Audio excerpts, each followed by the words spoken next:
What up, everybody? Thank you for checking out the latest and last video essay for me for a while. Same as it ever was. I love plays on words with song titles or movie titles. So if you are a music fan, you would know that that's the Talking Head song, same as it ever was. And definitely every chapter, except for Wakanda Forever.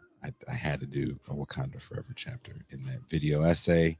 Is a song or some sort of play on a song. The big pushback, the big payback. But that video essay was a long time coming. Actually, the last three you guys have seen have been a bit of a derivative of what I was always trying to do with that, and I would always get derailed somehow into something else. So it was a labor of love, to say the least. Two very influential pieces for that video essay is, of course, Pascal's piece on Clarence Avant that he wrote, I think, 4 years ago for Black Agenda Report, and Bertram Cooper's piece about who runs the culture industry, and then too many academic and history articles about that era, because I never thought that this comes out of nowhere. Like one day Hollywood just decided that black movies were going to be the thing that saved them. You know, Paramount was so, or I'm sorry, MGM was so broke at the time that they were auctioning off, I believe it's the Ruby Slippers. They definitely were auctioning off parts of their back lot right before Shaft hit. So it was a very trying time for the film industry, and these small, very niche films came in for about a 3-year period, even though they last a little bit longer, and helped the film industry out quite a bit. But to get more into this is one of the influencers for me on this piece, and I'm honored to call him a friend and a brother. He is the Pascal Robert. Yes. Peace and greetings to the chat. Peace and greetings to the audience. Peace and greetings, Jason Miles. And I must say, there is nothing that I think demonstrates what we do at this show best than our forays into the role of Black popular culture and the culture industry in shaping the ideological superstructure that is the 50-plus year counter-revolution. You know, I watched probably 5 documentaries about that era, and there's not too many modern ones. Anything modern that's a black documentary glances over it, glosses over it real quickly, and doesn't really stay there. And one thing I had been talking about for the last few months was the idea that the era never went away, that it kind of goes away a little bit in the late 70s, but you see a revival of it, a new wave of it in the 90s. And then I think The it's new just wave of it now.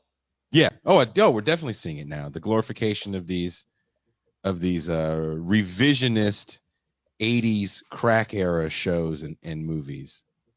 Um and what I find kind of interesting about this time is in the 70s you start to get the rise of the welfare queen, and I don't think these movies and I don't think they're trying to make movies that glorify that behavior, but in the way the movies were made coupled with the rhetoric of politicians, and it's not necessarily coming from the federal level, this is like a lot of it's coming from the state level, mainly with Reagan. And that's why I put that clip in from Reagan in 75. He's not running for office. When you watch him in that clip, he's literally out of office at that time. And he had a script. There's other interviews I found of him. That night, I think I watched about a half hour of Ronald Reagan post office interviews because I knew there was something where he talked about welfare and I was trying to get it exactly, but there was a lot more stuff he said in the 80s actually. And it's harder to find footage of him saying things. But watching him kind of brag about the welfare reform and kicking people off the rolls in the 70s in this time in California, which set the groundwork for what Clinton does later on in the 80s. Correct. You're. I'm telling you, man, your memory is fresh with trudging through all of this history in terms of what I mean. What is really? First of all, let me tell you right now, I very much enjoyed your video essay Thank you. because the reason why I enjoyed your video essay is because I, as you know, have come to a point where I look at pop culture and cultural production as a tool of capitalists' ability to socially engineer people. Mm-hmm. It's a tool, a vehicle of social control. That doesn't mean that we don't enjoy movies, that we don't enjoy music, that we don't enjoy art. But we realize that within the actual vehicles and spaces of capitalist production in our society, that these are all tools of propaganda and that they are trying to propagandize largely, number one, for consumerism.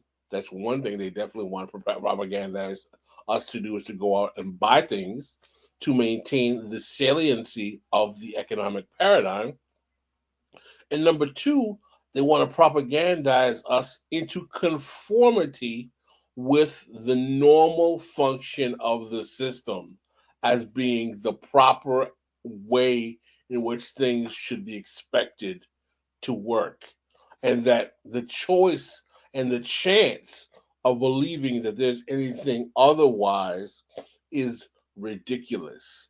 And what I find particularly valuable about your video essay is that it demonstrates that the culture industry in America has always found that there is a utility in using the black image to use black people and socially control them in a way to either diminish their desire to challenge the status quo or project an image of inclusion, assimilation, success, and aspiration of participation, i.e., the 80s with the Cosby years and the Spike Lee, as if to say, well, they just want to be American like us, and it's really not that bad.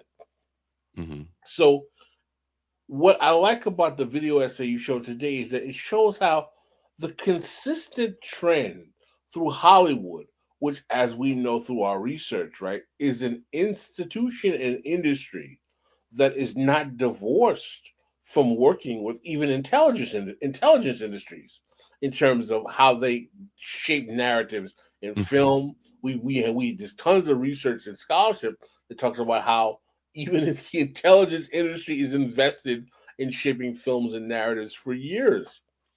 And what your video essay does so eloquently is to demonstrate like they they really like to to uh to mess with people, man.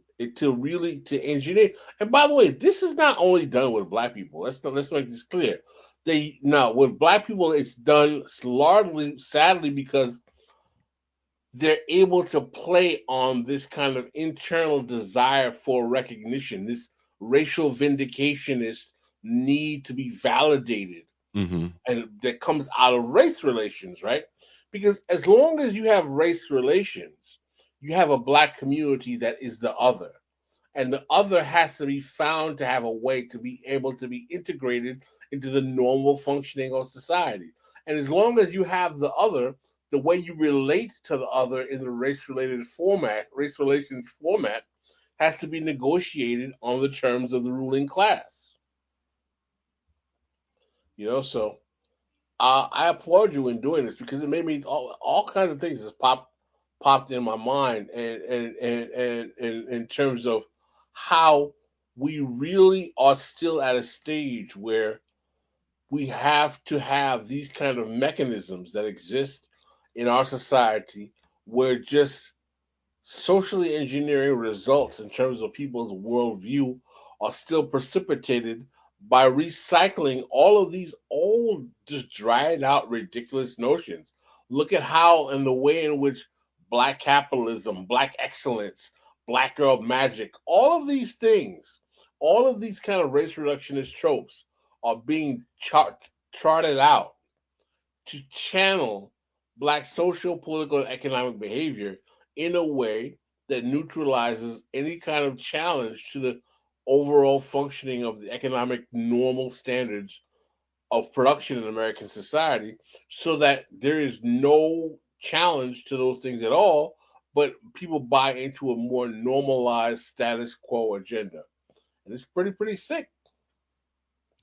Um, I also wanted to get into the history of how all this comes to be and then actually why it failed, because I think in a lot of the stuff that I watched opposed to things I read, because I'm reading more scholarly journals Mm-hmm. about the history, that's going to tell you, well, these movies stopped making money after a certain time, so Hollywood kind of didn't need it anymore. Um, Also, we're getting into the era of the focus group. Mm. So now the ability to market to wider audiences and find out exactly what wider audiences kind of want in a film becomes very important.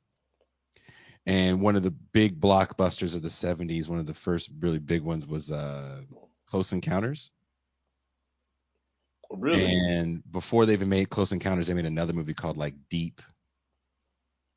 not Deep Six, Deep something. I can't remember what it was.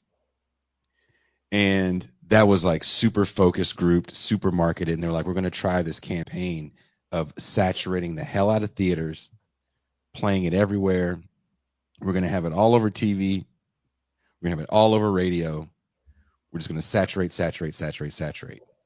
And it was a mild success. And then by the time Close Encounters comes out, that's a huge success. Then you see Star Wars, massive success. And what had made a lot of these movies successful was the fact that, and you hear Ron O'Neal mention it, and he's a little wrong. And again, this is all hindsight. People know this stuff now. They don't know if they knew it at the time.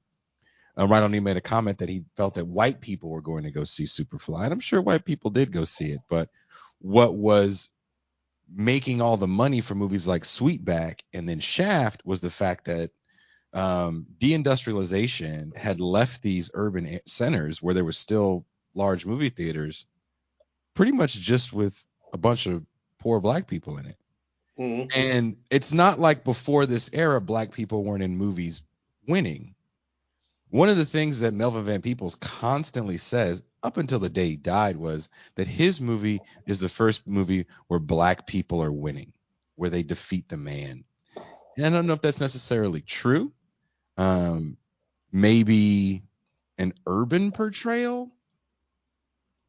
Um, but, and this is just my opinion, I don't know if you feel differently, and I'd love to hear how you guys feel in the chat. We'll be opening up the phone line shortly.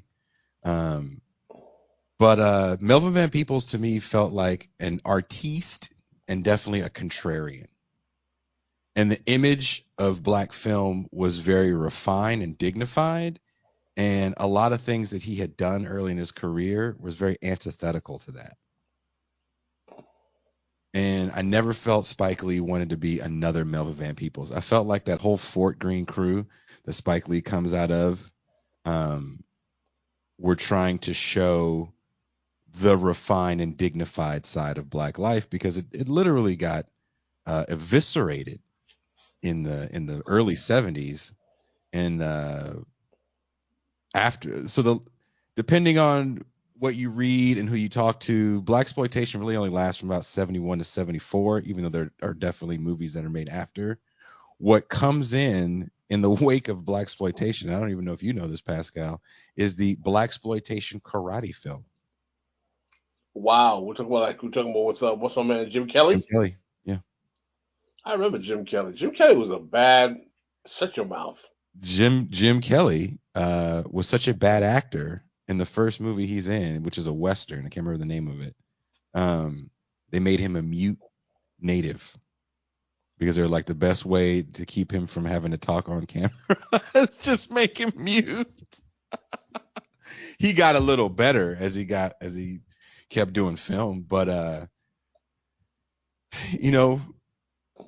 the blockbuster changed things because they cost more money to make, but they made so much more money for the studios that these actors that had made good returns on investment early in their career that thought, well, I'm a bankable star.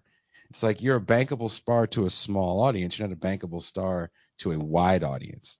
And then that definitely changes with people like Eddie Murphy. But when you look at even the ascendancy of Murphy, he's not the person that raises the money for Beverly Hills Cop. And I believe we've said this on the show before. Beverly Hills Cop was originally written for Sylvester Stallone. You mentioned that. And he did not like the script. And he wanted to make something more gritty, and he didn't think the comedy angle was going to work for him. So he signed a deal with Canon Films and did Cobra, which was a huge flop. And Eddie Murphy, of course, does Beverly Hills Cop, and the rest is history for that guy. He's not even the big star of 48 Hours. That's a Nick Nolte film, right? Yes, Nick Nolte has more lines than Eddie Murphy in 48 Hours. But Eddie Murphy, kind of steals the show and becomes a extremely bankable black star.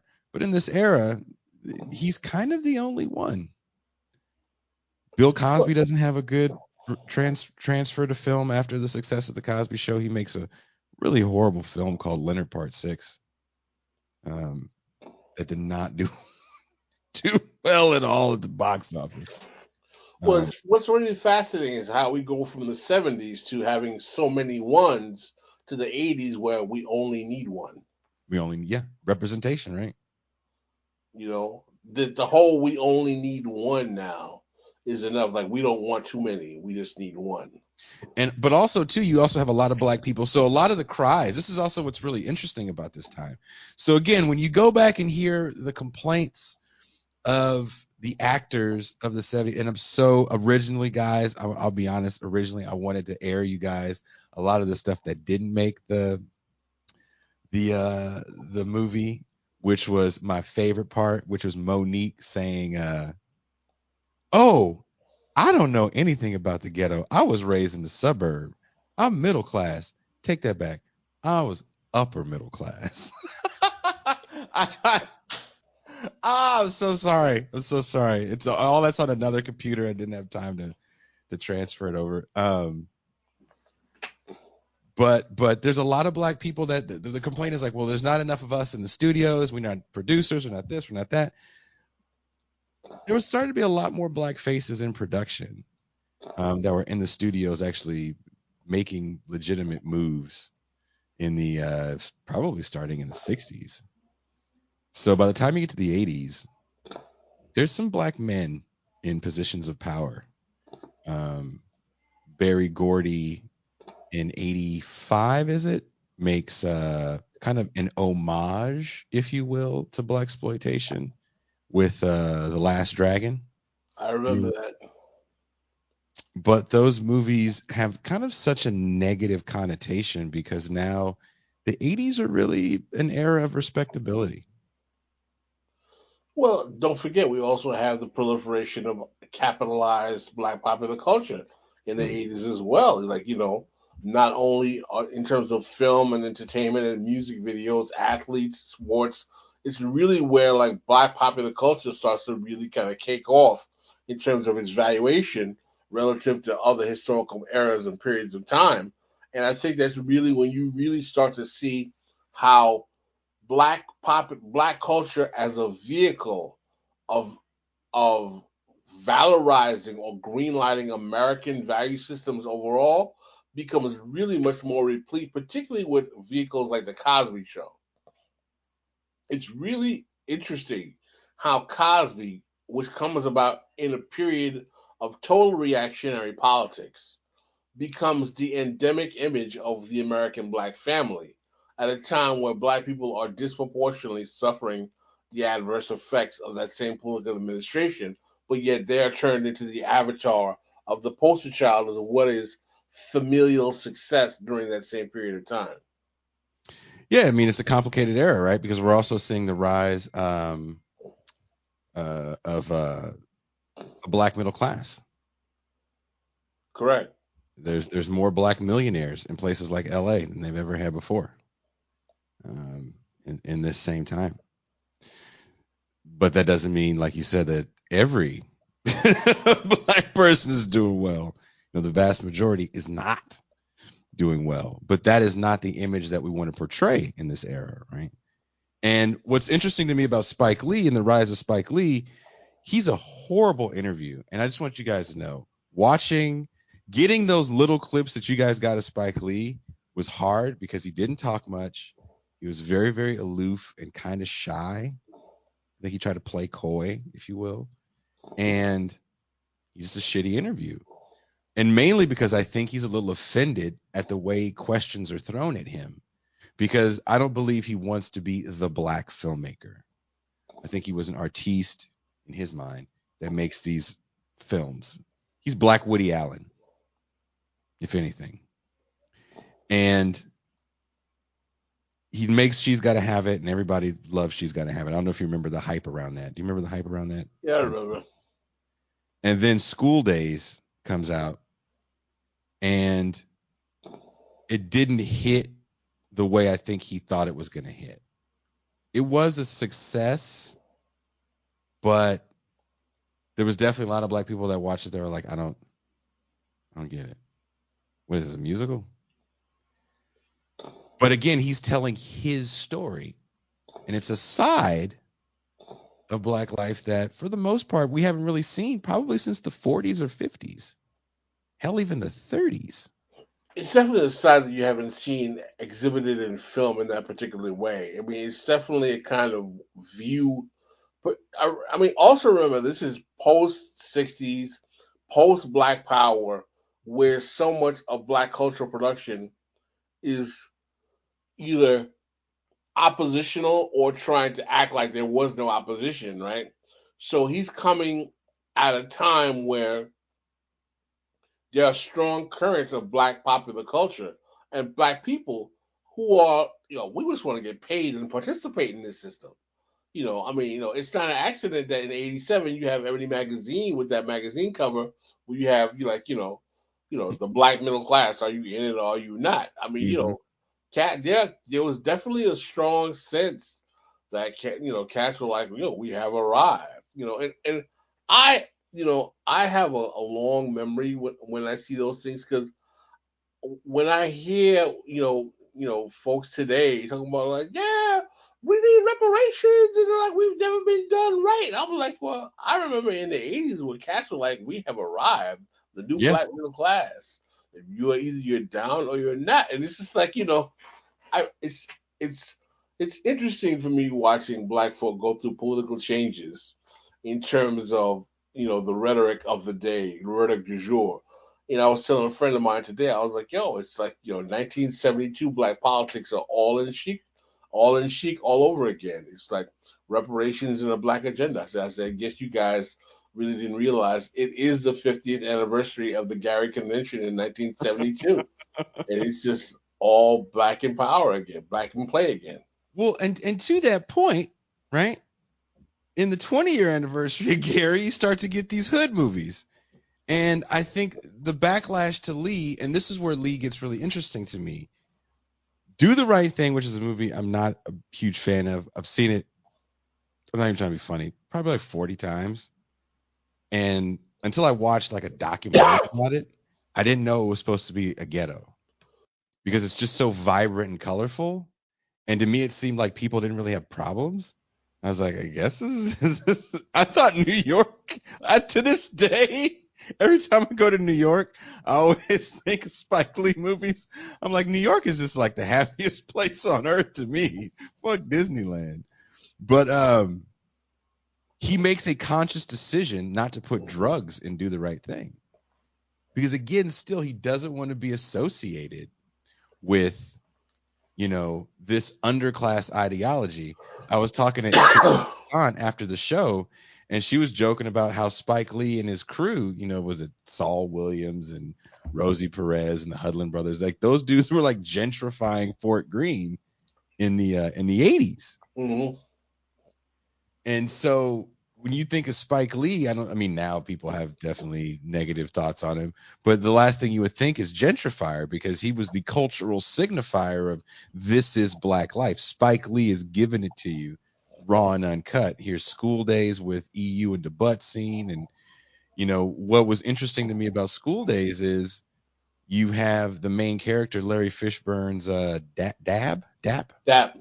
Dap, who's running around talking about divesting from South Africa, but when confronted with poor black people from the neighborhood, he doesn't really have anything to say to them. There's not really much to deal with in that scene. They kind of lick their wounds and go home and then complain more about Yeah, divesting from South Africa. School Days is a shallow attempt to make a deep commentary on class contradiction amongst black people that does not do a good job of doing so, because it's so actually shallow in terms of its ability to really pierce how those contradictions really play out. And he capitulates to his critics in Jungle Fever, and in my opinion, shoehorns the whole Samuel L. Jackson being the old soft crack. You want to get some water real quick?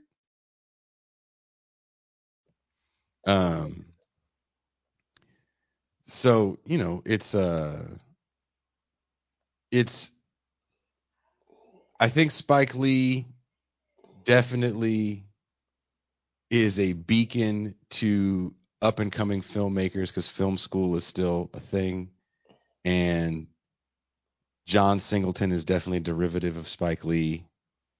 And was it you the other night, or was it Touré that was like, Boys in the Hood is an after school special with cursing in it? That's a Touré line. Okay. Well, we have a caller, and if you guys don't know, the phone number is on the screen. It's in the corner of the screen. Should be there. On my TV, it's there. Someone says, Jason watched the director's roundtable with Spike Lee. Dude is a highly educated artist. I never said he wasn't. Spike Lee is extremely highly educated. He comes from a long line of highly educated people. JB says, what about Matty Rich? JB, I tried to watch Straight Outta Brooklyn because in the 90s, I watched any movie with black people in it. I wanted to see every hood film. If you made a hood movie, I wanted to find it and watch it. And I watched Straight Outta Brooklyn. I thought it was trash. And then I went to the theater to see The Inkwell, and I thought that was one of the dumbest films I've ever seen in my life. Hopefully Matty Rich is not a fan of the show. That would suck. Seemed like a nice guy. So we have a call, Pascal. Let's take this call. Let's see. Caller, what is your name and where are you calling from? So it's Dr. Claw calling from Cleveland, Ohio. Shit. Dr. Claw, what did you think? I thought it was a great essay. I loved the thread between, going from the 70s and into the 80s and into the 90s, the evolution of blaxploitation as a concept. And, how the industry kind of, it was interesting to see the illustration of how a lot of actors got so typecast they couldn't find work after that. So I thought that was great. One of my favorite parts of it was a little bit when you were talking about the creation of Sweetback's Badass Song and mentioned that Cosby basically dropped 1/3 of the movie's budget on there. So that was dope. I like that. Really good commentary. And yeah, I definitely noticed in the 80s the suburbanization of popular culture, particularly in movies and film and things like that. But you saw it in other works of art too. So I always, anytime y'all talk about the 80s culture in that context, I always get a grin on my face. Because, it's funny that so think about this for a second, Claw. I was watching, so the things I can watch are limited here in Mexico. And I was watching National Lampoon's Vacation, the first one. I used to love that film. I've watched it too many times, right? As I'm watching it, there's the scene where Chevy Chase makes the wrong turn. First of all, I'm yelling at the TV. I'm yelling at the TV. I've never yelled at the TV during this scene. Pascal, I was yelling at the TV, brother, because I've driven the way he's driving to Kansas, because the whole thing is they have to drive to LA, but they have to go to Kansas so I know how to get there.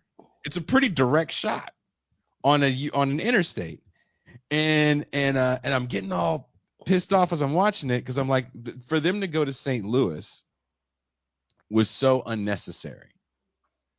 And what's that guy's name? John Hughes loved shoehorning in the ghetto is a horrible place and the people there are horrible people in a lot of his movies. That was always where trouble was going to happen. Ferris Bueller's Day Off. That's where the people take the car. I don't think he did Vacation, but there's another film he did where the ghetto. I can't remember off the top of my head. He doesn't do too much ghetto stuff, but that scene was just so unnecessary. But in these movies in the 80s, it was like, if I have to show you black people, then I have to show you black people in their element, and that's going to be them shucking and jiving and usually robbing you in an inner city environment.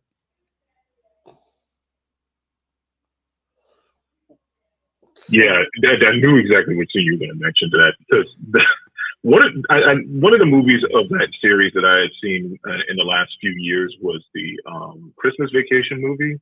And there was one scene in that movie there was a couple of things in that movie that really made me laugh my ass off. First of all was the caricature of the next door neighbors to the Griswolds. They were like these two, like, super yuppie, I forget, they had prestige, quote unquote prestige professions. They had all of this, fancy, like, Art Deco type, furniture. And you kind of just knew what kind of people these people were. They definitely would have I don't say they only exist in the 80s, but the way they were presented in the 80s, they had sobs in the driveway. This was a particular kind of liberal, progressive 80s, person that lived next door. The other thing that made me crack up was the scene where Chevy Chase is going down the slopes. It looks like he might have been skiing or something. He ends up going down this hill, ends up going through the middle of a Walmart in the late 80s. So that really made me laugh, because you think about back then, Walmart didn't have like the national domination it does now. He was this kind of suburban curiosity to a lot of America, and seeing that always made me laugh. One of the when we're talking about the 70s, there's one cultural artifact that I always find kind of curious. We talk about the rise of the black middle class and the perception of those on TV. There was this short-lived television show, I guess it was one of those movie of the week type deals, called Tenafly. It was produced by the same people who did Columbo. And I think the actor's name is Thomas McEachern. I saw clips of it on YouTube and I found it very curious because here was this black police guy or, investigator. Basically, the plot is Columbo, but black. But when you see his family in the beginning, it's just like totally middle class, like, scenario, the wife and 2 kids and, getting them to eat their breakfast and take their stuff out of the lawn and put it in the garage and then back in his car out of his like neighborhood. And definitely some kind of, new development. And I imagine that was a very interesting sight in that era, especially given what kind of other shows featured black people on television in that era. So I know that's kind of an early example of the respectability politics that would definitely dominate the 80s television paradigm. There was a lot of family sitcoms with black leads in that era. Charlie and Company with Flip Wilson and Gladys Knight is one of them that comes to mind. Even stuff like Amen, the Cosby Show. All those. There was a lot of shows like that in the 80s. Some of them didn't always last that long. The new Odd Couple, where they basically again took the Odd Couple Lamont. And just made them black. Yes, with Lamont and Ron Glass. So the 80s, that's always a very curious. I always like talking about that because another thing about a lot of people my age or so, we tend to get kind of nostalgic over retail stores and things that were like products that were around in that era. And I always describe particularly a certain sector of the 80s as like the neoliberal fever dream. You start talking about that stuff to people who weren't there and they just their eyes would just bulge, like just thinking about how these things got excited. They had like monuments to retail capitalism in that era. There's monuments and they're dying off. You don't see stuff like that. What do I always say at the end of the show? Enjoy the capitalist realism of my childhood, because I watched 22-minute commercials for action figures and still find myself looking at the action figures. Now I don't have anymore, but I was watching. I follow on Instagram a channel and it's like or a page. And they just play old Star Wars toys commercials. And I find myself fascinated by watching that because there was something about that era where I believe we are the first era that is just constantly being marketed to that level. If you're a Gen Xer. Yes. Like you're being stuck in front of the television and that's going to be your babysitter. And this is what you're going to do. You're going to watch TV. You're going to eat advertisements. And, that's why I always say, well, what do we expect for the next generation? There is so much so many stories you can pull from that specific era in time. Mm-hmm. The commercials on television, the way of the programming, the whole parents groups that were pushing back on that and made you put those little G.I. Joe educational ads in the middle of the ads. Mm-hmm. The relentless ads of everything on television. And this kind of culture that was built, at least if you lived in certain areas, certain culture built upon those material items. That was, I think I saw that so many times. I think that looking back on those times, like my memories of those times in particular, I think I can remember one of the first times class consciousness started to tingle in my head when I went to go visit my family in the South, in the rural South in particular, and saw how different it was versus where I was living in Indiana or in New York. It was just like a totally different kind of place. People live differently. And I was trying to figure out, well, why do all the people live over here and they have these things and then the people back home have this and this? Mm-hmm. So, those little questions used to get in their head. And I think that's what started my journey. It just took years to evolve. But I always appreciate these discussions. I really appreciate these video essays. Like I said, I think because I know on one of the shows, it might have been Gaming Materialism, you had the guy from the one YouTube channel about toys and blanking on his name. But he was on the show. Yeah, Dan Larson was on the show. I bet you guys could really, there was a show like completely about that era, because one of the things that's kind of interesting, there's two things I find very interesting about the topic, particularly on the toy topic, for example. The way that all of these toy companies, Kenner, which was based out of Cincinnati, Cincinnati, Ohio, Ohio Art. There was a whole bunch of toy companies in the 80s. And over the years, pretty much all of them folded into either Hasbro or Mattel. Mm-hmm. Hasbro out of Rhode Island, and I don't remember where Mattel's from. I think it's from somewhere in the Midwest. They folded into those two companies.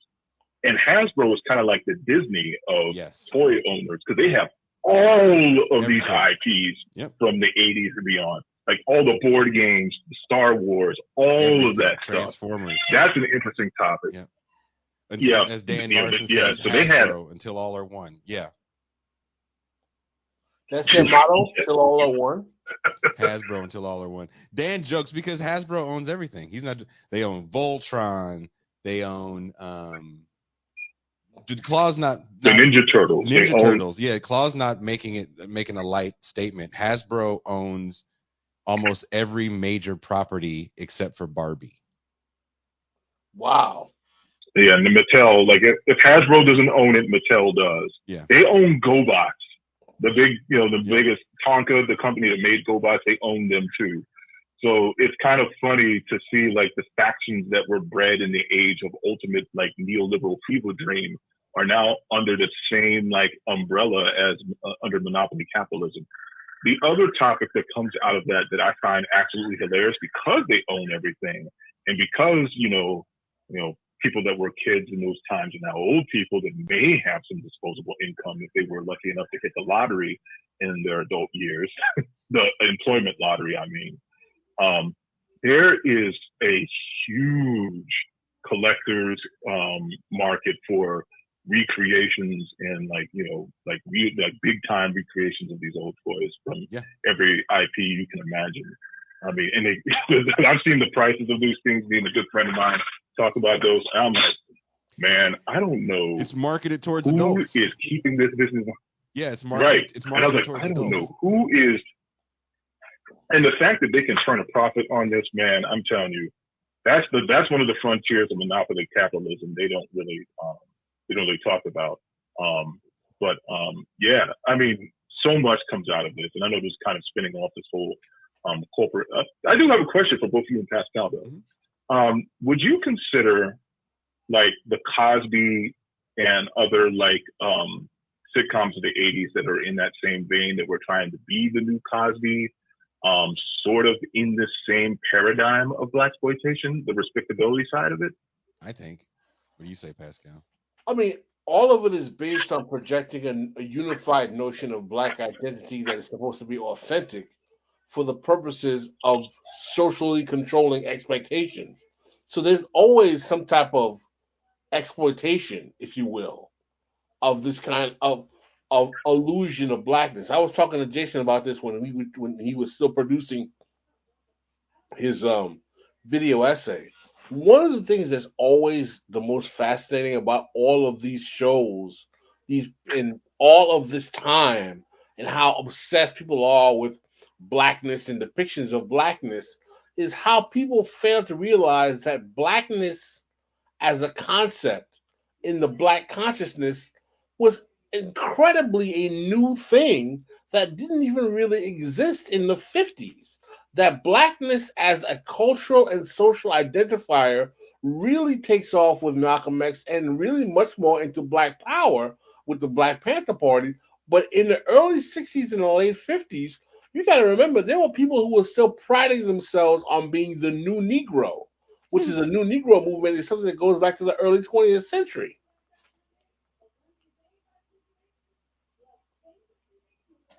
Yeah, absolutely. And Pascal, there was one comment that you made that really rung the bell for me about how with the current reparations politics, and I talked about on another call, that in the 80s and maybe even some of the 90s, that didn't exist. There were people who were celebrating like entering the middle class, and there wasn't too much of this. And where you did hear it, and this is one of the things I found very interesting, where you did hear stuff like that, you would occasionally hear it in hip hop. And I'm mostly thinking of Willie D from the Ghetto Boys, who nowadays you can find on YouTube. He has a channel the politics that you hear from, like, say, Kevin Samuels and such is on like the same kind of like ideological plane, in my opinion. But I remember hearing a lot of that stuff coming out of his music in the early '90s. He had a song about Rodney King, where he did not take the popular position on it. And when you pick those lyrics apart, he's calling out politicians by name. It sounds almost exactly like what you hear out of a lot of the reparation-centric and ethnocentric politics that you hear nowadays. And like some of the same talking points almost. And it's really interesting to hear. It's capitalism, but it's like, you know, cut the check capitalism. So I find that very interesting. He doesn't really get a lot of credit for that. And his YouTube channel is on that same vibe. He has tons of subscribers. But I wonder if like a lot of the people who watch it like listen to his music and really pick up that message from his music, because he's been on that stuff for a long time. That's all I wanted to say about those things. Well, thank you very much, Dr. Claw. And we will hopefully hear from you or see you tomorrow, or see us tomorrow, because we're going to be doing our news wrap-up show tomorrow. Correct. Oh yeah, I'll be in the chat. All right. Well, thank you, Dr. Claw. Hey, thanks. All right, peace. Well, all right. So yeah, guys, we're going to be here for a little bit longer. Remember, this is the free call-in show. Usually this is behind a paywall for patrons. And because we're not going to do our patron champagne room tomorrow, because we're doing this show, and then I am booking it out of here after our Thursday night show to go up north and see my friends and family for the first time in a minute. I'm very excited. My son's excited. You gonna see Phoenix as well? Oh man, he's excited. Well, you know, after like Saturday, I think I get to see him. But sounds awesome, man. He's calling, and he called me early this morning to let me know that we're gonna fix his boat. I don't know what that means, but I bought him a boat, and I don't know if it's broken or if he just wants to put it together. But he's like, "We're gonna fix the boat." All right, we'll fix the boat. It's like signing you up for tasks. Yeah. Like I got well, you know, when I went back up last time, he stayed up till 3 a.m. Like every time I dozed off, he'd be like, "Daddy, Daddy, Daddy," and he didn't even want to show me. I think he just want to play with his toys in front of me. So, hey, if that's what he wants to do, I'm here for it. That's what's up. But look, we have another call. We have another call. Caller, what is your name and where are you calling from?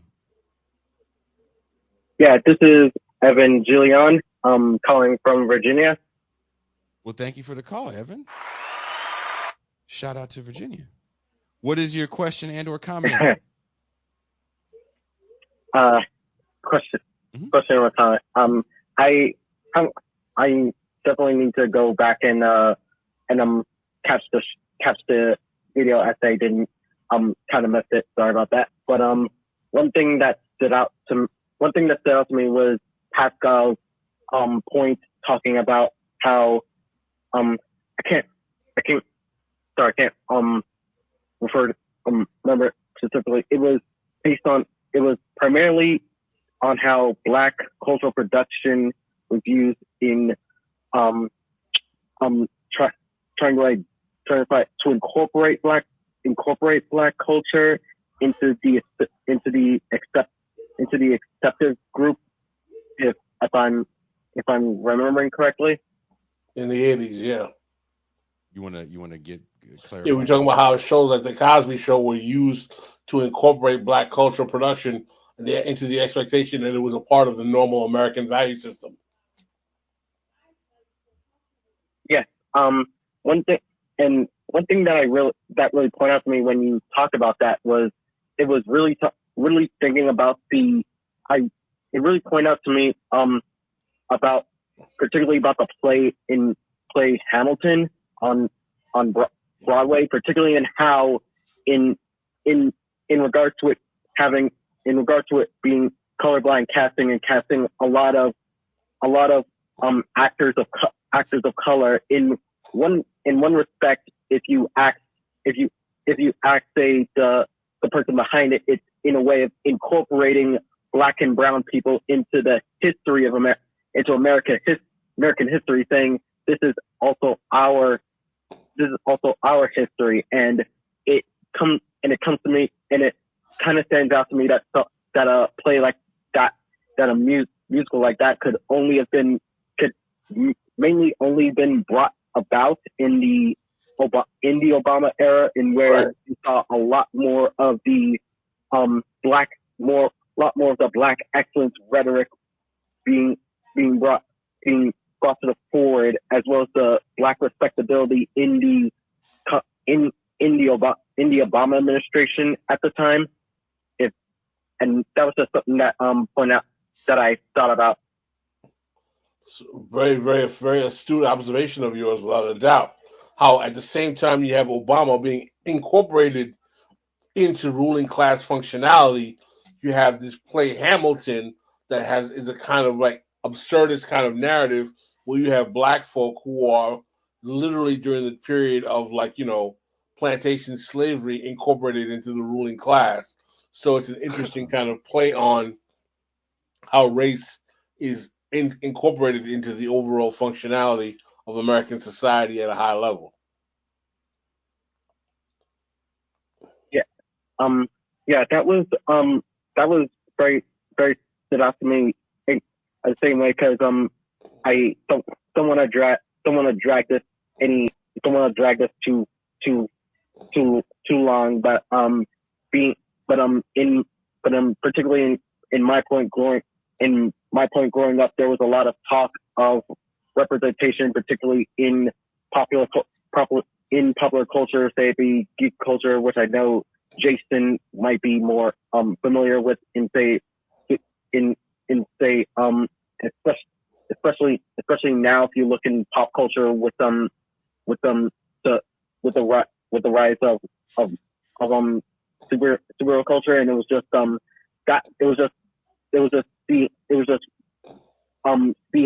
the way you expressed that made me think about how that rhetoric was expressed growing up, and it made me understand what in a way how it is that rhetoric is used. I'm sorry if I'm stuttering a lot here. Hey, take your time. It's okay. Remember, I'm paying for this for the second. So you're fine, brother. Look, the superhero thing for me, I remember I worked a San Diego Comic-Con. I was doing an activation for San Diego Comic-Con, and this little Black boy, Pascal, it was so cute. He couldn't have been more than 3 or 4. And he was Thor. He had the whole armor piece. He had his little Thor hammer. He had the helmet, and he had a little blonde thing behind him that was blowing in the wind, right? And he's walking. And his parents are behind him, of course. And everybody is stopping and taking pictures of this kid. Now, if you've ever been to Comic-Con, it's the insane cosplayers come out. I'm talking to people dressed like legit stormtroopers from Star Wars, every superhero you can think of. Then the major motion picture companies are doing activations, and they have, either not the real actors or people dressed like real actors or characters from different things. So costuming is on a whole other level. And this little kid isn't wearing anything more than like a Halloween costume. But it was with the conviction that he was walking. Like, I'm going to Comic-Con and I'm going to see Thor. And he got more attention, this little Black boy, than anybody else. And it was just cute. Kids, I'm a dad, so kids to me are cute. And the same way that kid was kind of being treated is kind of how I felt about Black Panther. People lost their minds. People lost their minds on the idea of Wakanda. And finding that clip of the Jimmy Fallon show, and I had to watch it. You got to watch it multiple times so you cut it at the right part. And how much do I want to keep? Is it too long? The 5th time I had to watch it through, I got emotional. Maybe it's because Chadwick Boseman is dead. I never felt anything ill about him. I don't even feel anything bad about Ryan Coogler. It's just a movie, right? I honestly don't think Ryan Coogler, who's literally from where I'm from, he's from Richmond, California. I don't think he sees Africa any different than the average cat does, right? But when you saw people referring to Chadwick Boseman as their king, Man. And then doing this shit when they see him, and you see his reaction, and I've always felt like his reaction. Because let's just extrapolate, Chad. And this is also to your point, caller.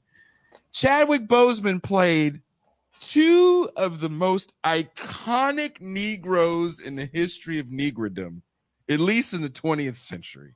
He played Thurgood Marshall and Jackie Robinson. But he will always be remembered as frickin' T'Challa, a fictional character for a fictional monarchy. Not one person was like, "Oh man, your portrayal of Thurgood Marshall, that was great." No. That mom that says, "My son got to have Obama, and now you." It's so disturbing to me how much like the need to vindication. It's like, yes, we must see an African homeland pure from any type of colonial influence, because again, it projects this notion of like black people are in need of some kind of emotional therapy to heal them from the damages of the evil white gaze, and it's so absolutely self-pathologizing, man. It's the whole thing. So black representation in I remember that really bad Fantastic Four where they tried to have Michael B. Jordan play the Human Torch, and now I don't know if you guys are aware. If you go back and look at our clips playlist, one of the early clips we did was a joke, and it's a real thing though, about the Black Superman. Pascal, that's coming out next year, I believe. What is that? Michael B. Jordan as Black Superman. Black Superman? Remember Obama Superman? We're making fun. That really they still That's doing a really that, thing. Yeah, it's coming out. I'm not sure if it's coming out.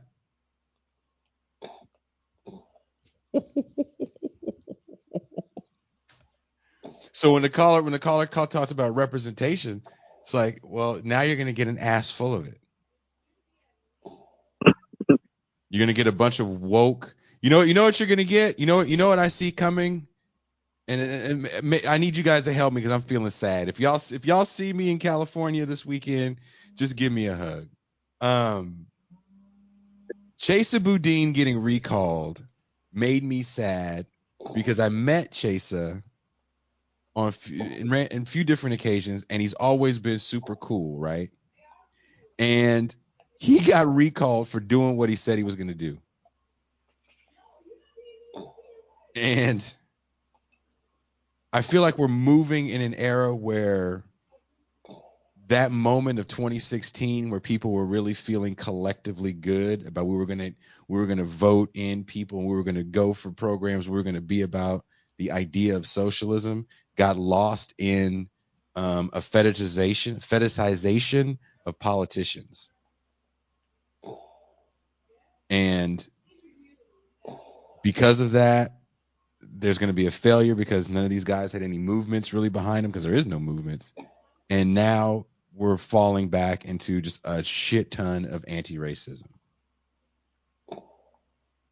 Like the awakening has turned into the I don't even know what you would call this moment. The intersectional anti-racism of people like Mayor London Breed that's able to say, don't listen to these white socialists because I'm a black woman that grew up in the ghetto. So I really know what's good for people, not these people. And what's good for you is bigger police budget and not a district attorney that's going to have diversion programs for Negroes we need to lock up. So this is a dark time, if you will. Yeah, man, it's a rough time, but rough times create opportunities. Got any last words, Colin? Well, not just really, just think I followed at least the past year. Really enjoyed the show. Really need to get. I'm gonna get to that video essay as soon as I can. Have a good night, Jason. Hope I didn't derail the show too much. You're all right, brother. You did all right, brother. Thank you for the call. Brother, you fine, man. You're fine. And thank you for calling. And please watch the video essay. Leave me a comment. Say, I'm the dude that called in the show, and this is what I think, and you should change this, and I hate the music. Whatever you got to say, leave a comment. Okay. All right. Thank you, brother. Peace. Thanks, Jason. Have a good night. All right, brother. I actually effed up because I'm supposed to give M. Toussaint the login so she could be with us on the show and say good night and have her comments. Do you have to go, Pascal? I do kind of have to go, as a matter of fact. Okay, well, go ahead and take off because we have a big tomorrow, as usual. And Saturday. And then your Saturday, yeah, I won't be there Saturday. Yeah. Well, thank you for the conversation, comrades. Thank you for checking out our show. Tomorrow, check out our news roundup on This Is Revolution podcast. Jason will be away on the weekend. We will have Vaughn talking about the future of the left in the current political moment. Ooh. And that should be a good episode as well. And I will check you guys out soon. We'll see you tomorrow. And before you go, are you going to have an article or something written soon? Probably by Friday. Oh, shit. Okay. Well, I will let you do your thug thizzle, brother. We are out. Peace. M. Toussaint, if you're there, don't hang up. I want to bring you on air so you can do your thing. I apologize that I effed up and didn't send you the link. That's my bad. I'm not going to lie. Getting this done, this was a Herculean effort for me to get this thing done. And I definitely forgot a few things along the way. So M. Toussaint, I just sent you the link on an IM, so please come in so you can say goodnight to the people, because I'm not going to hang up. I'm not going to stop this stream, Toussaint, until you log in and say good. There you go. You got tired of me talking. You got tired of me talking, didn't you? Well, I really don't have much to say. I don't have much of a thing to do. But God bless and good night. Come on. Thanks for coming out. You're not going to Russell Simmons me right now. You are not going to Russell Simmons me right now. Look. Here's the dealio. Is that what you young people say? The dealio? Yeah, 20 years ago. First of all, Toussaint. So Toussaint and I have these long off-air conversations. And I was showing Toussaint scenes of this horrible film that I'm still trying to finish. Toussaint, I didn't finish the movie last night. I went to sleep again. You didn't finish? Did you eat? Yeah, I did. Okay. I made some really, man, yes. Good. Feel good about that. You know what's sad? I have this really nice place and I cook hella well. I'm like, why am I still single? Oh, Jesus. Why? Again with this. Well, you already put the call out for people who see you to hug you. So, You know it's going to be scary if someone tackles the shit out of me and I get hugged. Big bear hug. So I watched more of that movie, Mm-hmm. and it gets even more insane than the things that I explained to you tonight. Oh my gosh. I'm gonna watch it with the boys. How it ends. It's called Fly By Night, people. I've never heard of it before. And like I said, You got to watch it. You have to watch Fly By Night. Okay. It's Yeah. again, I'd never heard of it, and it's from 1992. It's starring MC Light, and it's the most amazing movie about rap I've ever seen, because it is some of the worst rap I've ever seen.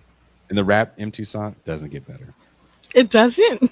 Oh, it gets No. exponentially worse. Oh man.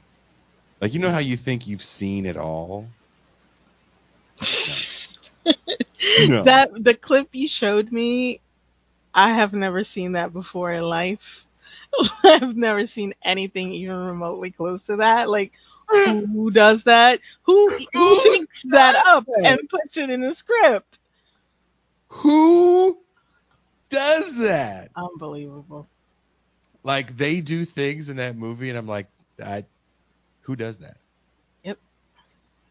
Gangsters, not that creative. It's not even like gangster shit. It's like, you're just kind of weird, dude. Yeah. So it's called Fly By Night. It came out in 1992.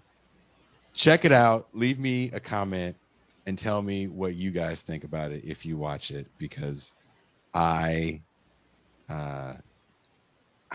haven't seen the very end, but there's just Toussaint. It just takes more turns into what the fuckery. I don't even have words. Oh man. It really is. Like, I think the people that wrote it had never seen a black person Until they casted them for the role. Yeah, they were like, and then I think they wrote the raps themselves. It was like, the words just need to rhyme. We can write words that rhyme, and then it's Trying to save money, make the actors rhyme. dude. I want to play a clip of it so bad. You can't though, right? You know. No. Okay. No, because if I play a clip of this movie, it's gonna get taken down, and not gonna be able to. Like, I already can't monetize the video essay. Right. Is it the step up of rap movies? You wish it was the step up of rap movies. Yeah, I'm not Ivan. I don't know you, Ivan. I don't know you from fucking Adam, and I'm gonna tell this to you, to your face through the screen. This movie is the most ridiculous portrayal of hip hop I have ever seen. Yes. I've seen Crushed Groove. I've seen rapping. I've seen both breaking movies. Did you see Fat Beach? Hell yeah, I saw Fat Beach. Did I see it multiple times? You can see the microphones, the boom microphones. Oh, yeah, there's a couple shots where you can see the booms on these. And there was a scene where a guy had a haircut, and the next scene he doesn't have that haircut. So Patrick says, Baps. I've seen Baps. I went to the movie theater to see House Party 3. I've seen House Party 4. I watched every Def Comedy Jam. I watched Comic View. I watched Video Soul Vibrations and Rap City. Okay. I have seen it all until I saw this movie. Tell them the era so they can get 1992, but they're rapping like it's 1987. Yes, they are. Which doesn't make any sense. It's so bad. And there's a scene where the rapper that is from the well-to-do neighborhood that has a college education gets mad because people are telling him that he shouldn't rap because he's trying to rap with a gangster dude. And the gangster, you want to know what the gangster dude's rap name is, Toussaint? Let's hear it. It's I. His rap name is I. No. You know what the rich dude's name is? His rap name is King. King? King. So it's the King and I. And I. Gross. And so he's mad that people tell him that he's not down Mm-hmm. because he went to college. Oh. And I think you watched the scene, Toussaint, with it, and the dude tells him, "You know what time it is." And then the rich dude looks at his watch. I'm like, who the fuck asked somebody what time it is? And so apparently they end up forming the rap group, The King and I, right? And the I dude, the gangster dude who can't read apparently, freestyles a song about rape. Fun. And remember, as Toussaint is saying, you have to remember the era. I don't remember too many rap rape songs. They were not on that wave. You know, there's a difference between suck my dick and it's really cool and it was consensual. That's different. Yes. Then like straight up, I'm gonna take it. Yeah. The hook of the song was I am not part of the human race. I can't even see your face. Wow. That is so dark. That is morbidly obese. Wow. So the rich kid goes, man, that's definitely dark. Why don't you write that down? And the guy goes, you write it down. So then the guy dictate fucking rape rhymes. And so the dude goes, well, isn't this going to be like embarrassing to say? Because this whole thing is like, the ladies love me because I'm really tall. Look, I got smooth ass balls. Like he's the good looking guy. Okay. And that's not a rhyme. He says, I freestyle that. But okay. He says he's not too far off. But his whole thing is like, I'm the ladies' man, and this guy, I don't even know what other role the other guy plays. He looks like a psychopath on stage. And so they do the rape rap. And then a white woman. Those two words together. Rape rap? You didn't know that was a hot genre with all the young people? It's drill and rape rap. They do the rape rap.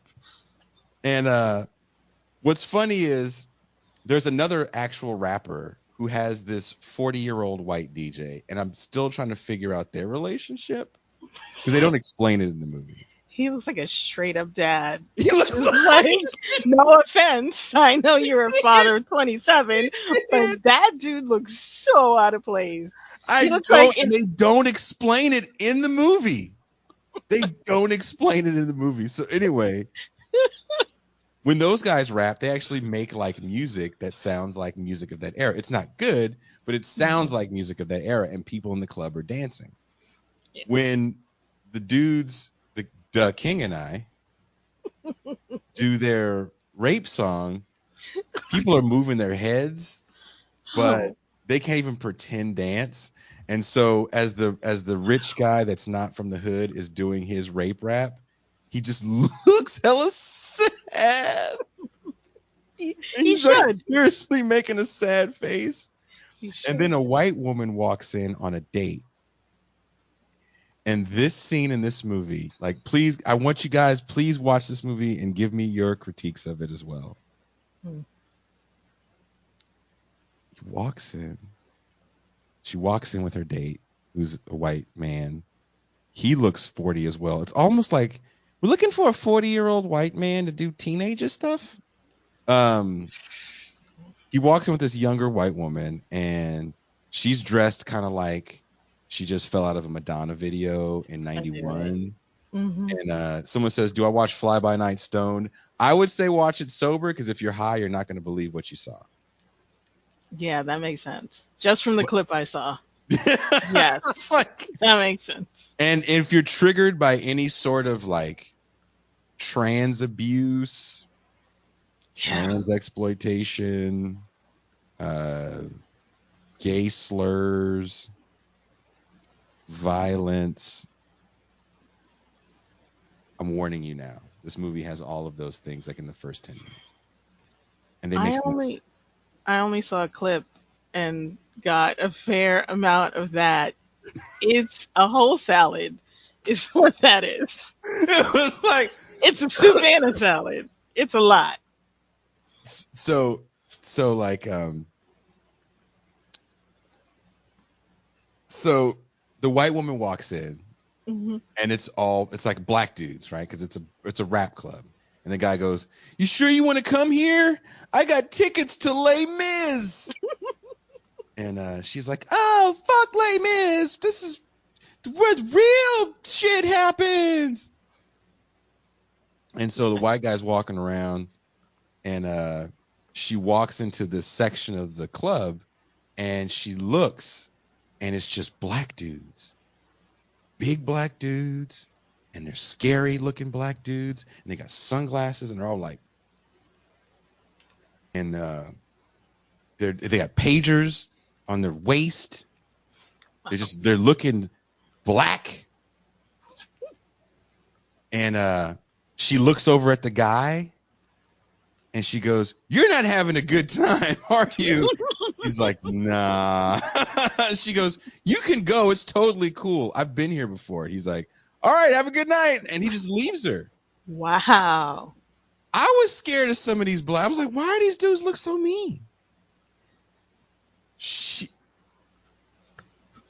She stays, and then she sees the dude reluctantly doing his rape rhyme. Hmm. And as she hears it, she's like, "Hey." Oh, what? Who wrote this? Who wrote this? And so dude looks over and he's like, "Oh, you like this?" So he starts leaning into his rape rhyme. Outrageous. and so then and so then he goes to the bar and she's trying to buy him a drink, and they're talking, and he looks over and his cousin, who is played by Daryl Chill Mitchell, is just like making out with some random woman. Oh, of course. I'm like, damn, I guess they had groupies in the 90s. And so he's talking to the chick, and he's looking over there like, damn, that sucks. And he's talking to her, and she's like, "I want you to come home with me." Or no, she goes, "You want to come back to my place?" or something like that. And he's like, "Yep." And then bam, they just do it. I was like, he just did a song about like raping the shit out of people with his super rapey ass rap partner, and you want him in your home? Yeah. That's like a thing? It's not. I promise. And it's not like he's famous. He's just the dude on open mic night. It's just the elevated platform, like 1 foot, that can count for a lot for some people. Like, who the hell?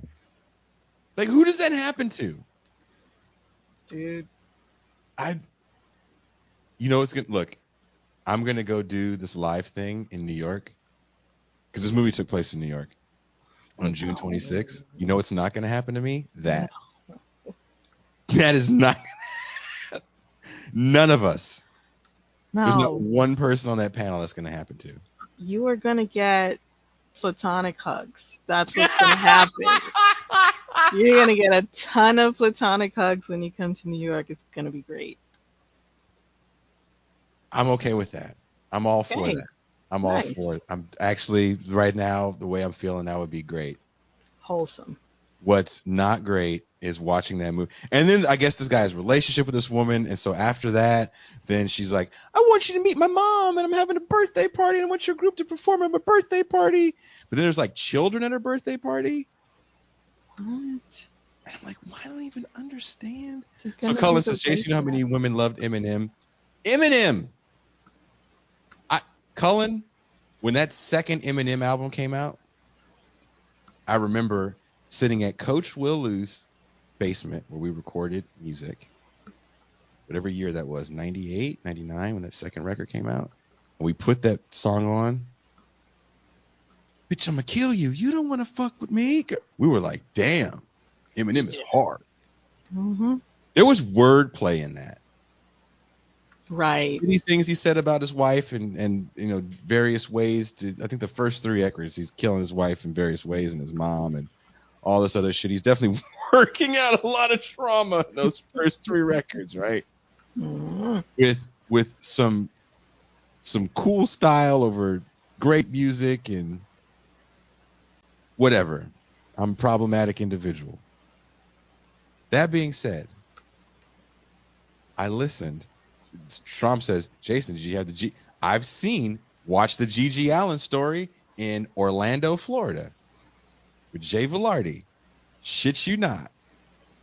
I'm telling you, I've never heard rhymes like because they're just so goddamn bad. Like there's nothing fucking witty about it at all. No, in the clip you showed me when the guy was performing, okay, it was going as rap concerts go, and the music is going, and then the beat drops out. And remember, I told you that's the part where you're supposed to say something dope. He did not. He did not. He just said something about I don't even know. What a letdown. Dude. And then the DJ.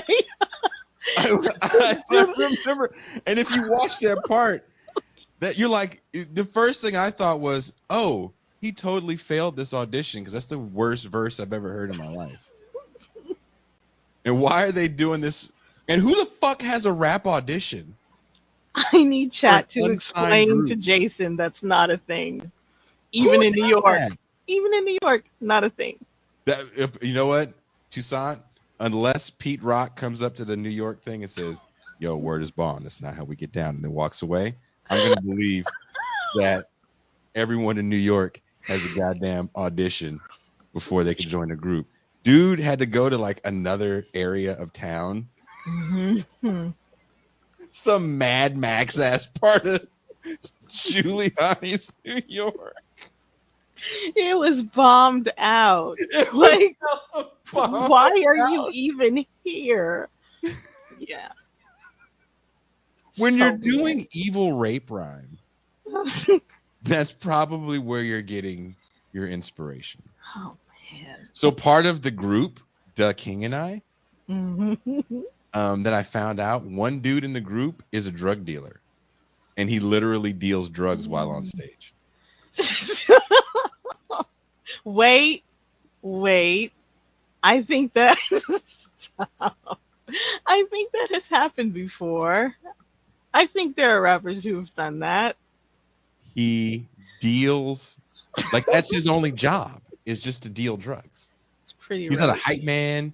He doesn't like have a mic and say, yeah. He just deals drugs. He just like walked over and he handed someone drugs and he walked back.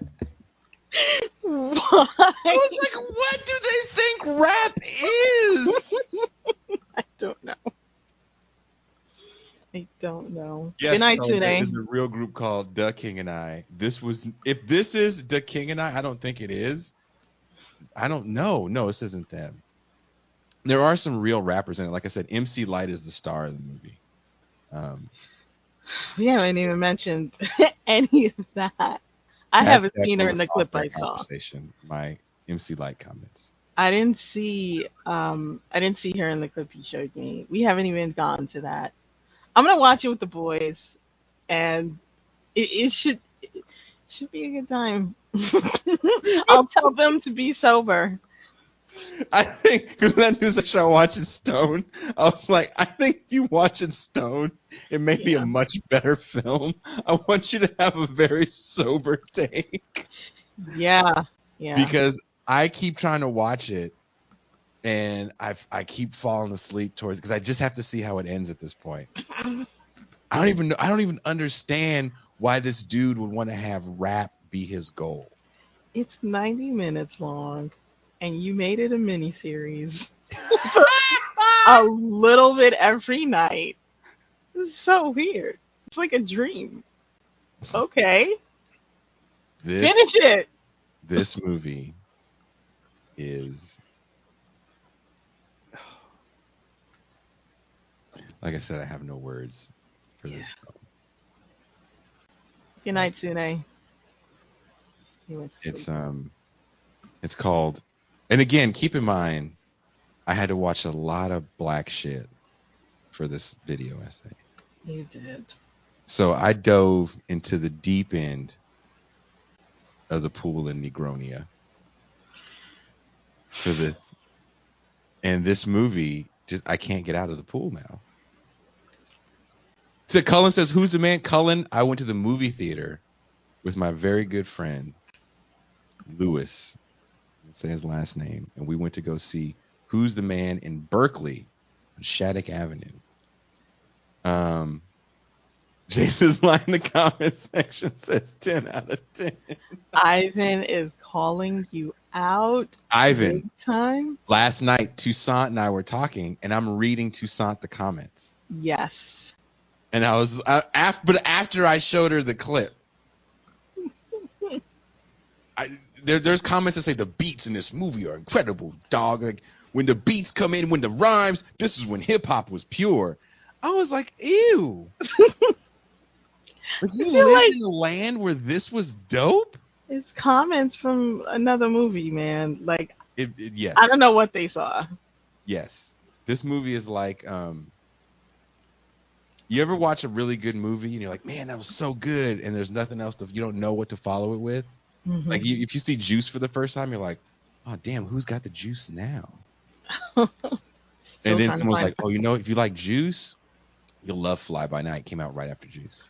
No. And then you put Fly By Night on because it's going to satisfy the itch for a gritty hip hop movie, but you're going to be like, this is like Juice, but not good. It's not like Juice. It's not. Like, it's just stereotypes. But exaggerated stereotypes in a way that you're like, I don't think anyone here knows what rap is. It was just so weird. I keep thinking about the DJ. He looks like an extra on Home Improvement. How did you get in this movie? The DJ has to be a 40-year-old white man. So weird. And you're like, I don't understand. Not that 40-year-old white man in 1992 can like hip hop. But he did not look the type at all. Yeah. I think he was wearing like a Old Navy fleece. You know what he was dressed like? You ever seen the movie Commando? Okay. Remember the bad guy in Commando? Oh my gosh. I haven't seen nearly as many movies as you just said. He looks like the bad guy. He dressed like the outfit I could see of the that, bad though. guy in Commando. I could see that, though. It's like army green. I haven't read a comment. I'm not into rap, but I gotta say I like this movie. If you like that movie, then you totally believe in the Super Predator. Yes. If you like that movie, you lock your doors, even when they're already locked, when black people are on the radio. They're not even in the physical vicinity. Wow. You heard their voices. I voiced that at Urban. That movie's wild. I like the comment where the guy was like, I've never seen this movie, but I'm in it. Like, okay.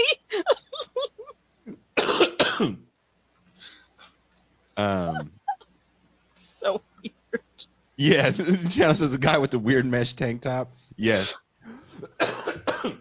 There's a DJ character that's a 40-some-year-old white man, and he raps with a young black boy, and you're like, is this what happened to Dudley in the Different Strokes episode? No. Is this?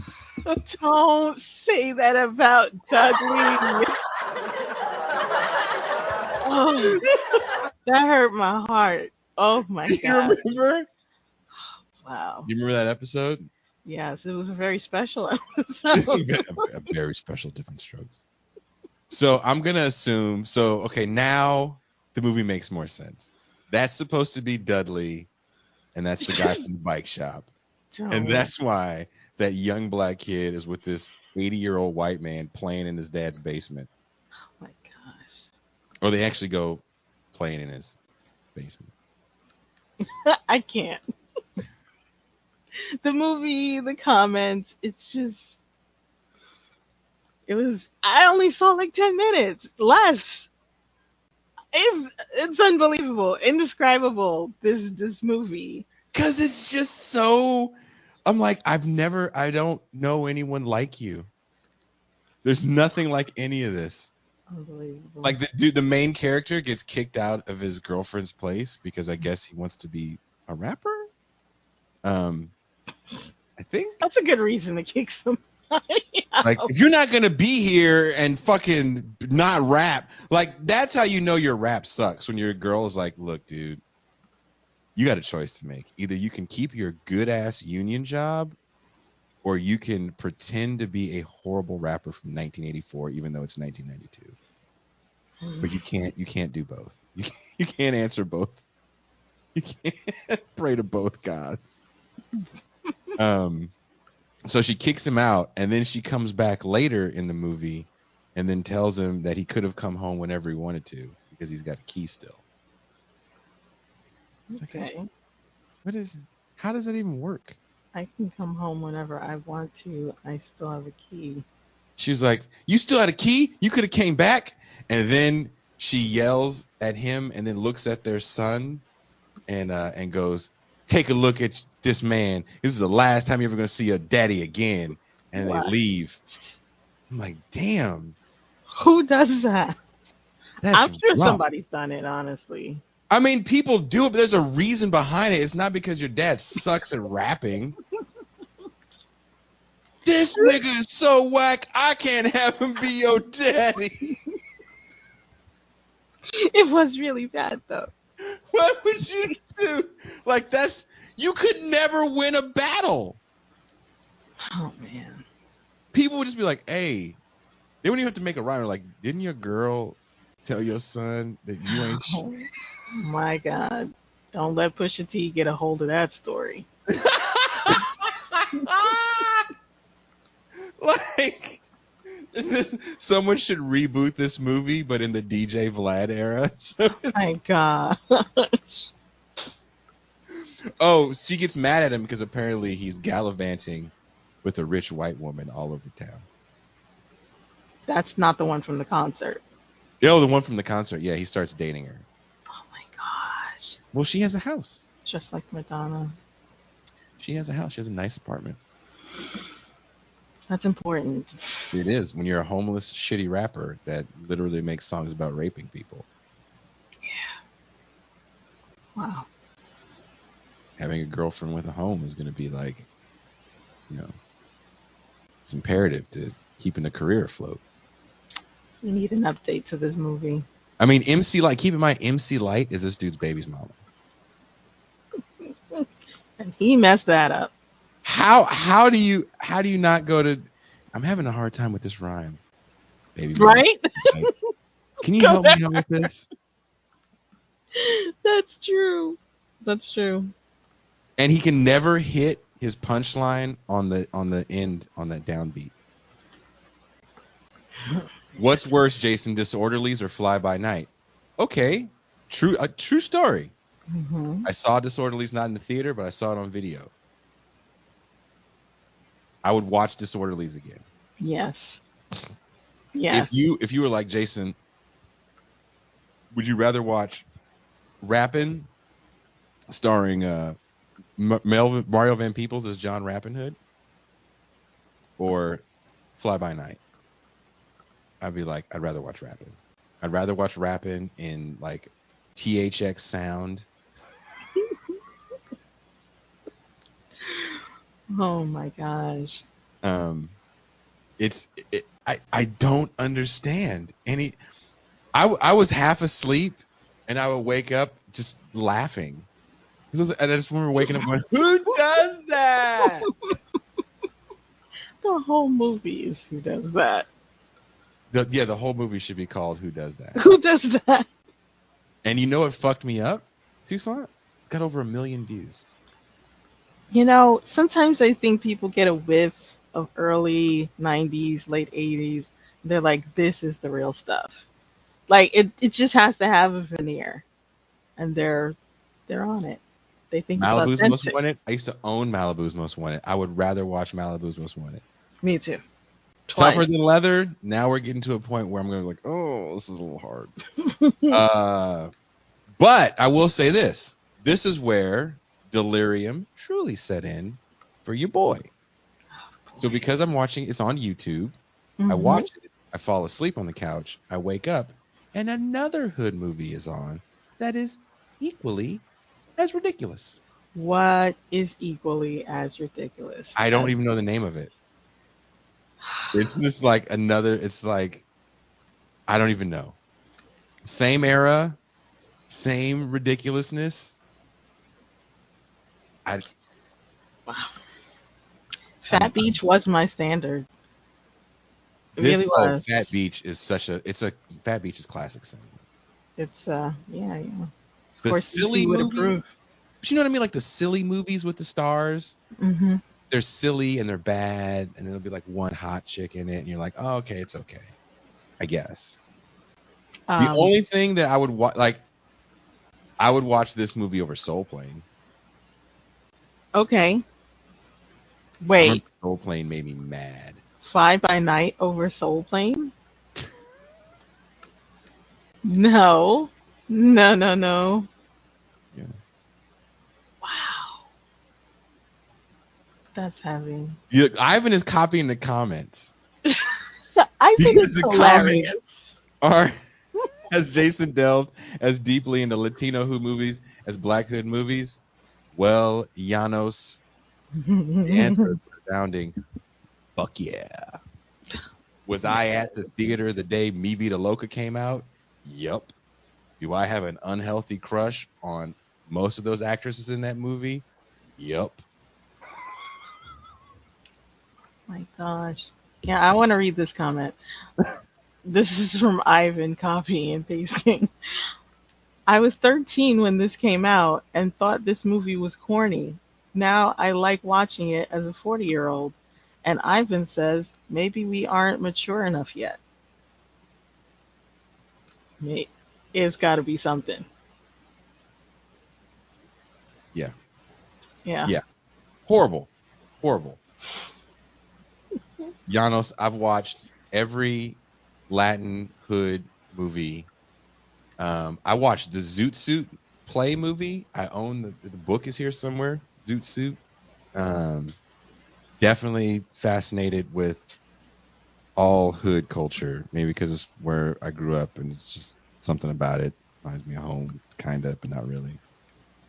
There's never movies about where I'm from.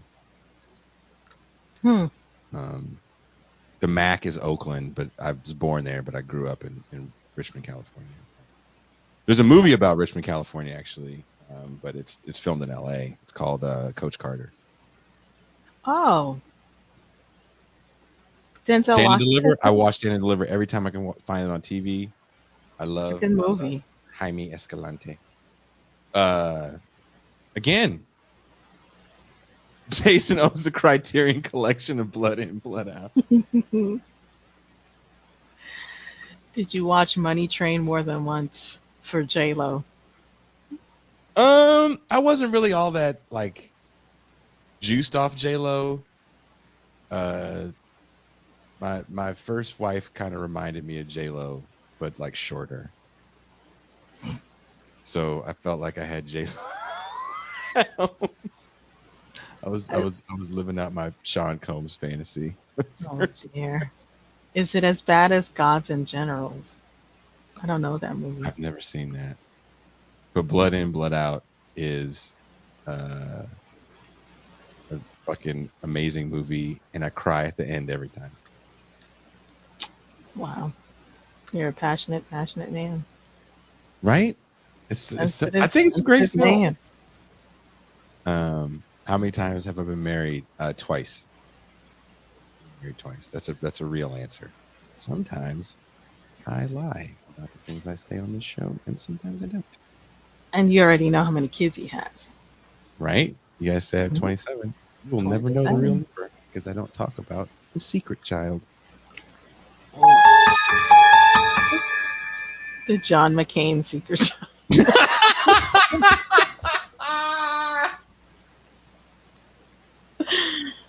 Terrible. Dude. Yeah, I totally want you guys to think I have 27 kids, because if you ever see me with all my kids, you'll be like, who are all those fucking people? Why is Chase with all those light skinned people?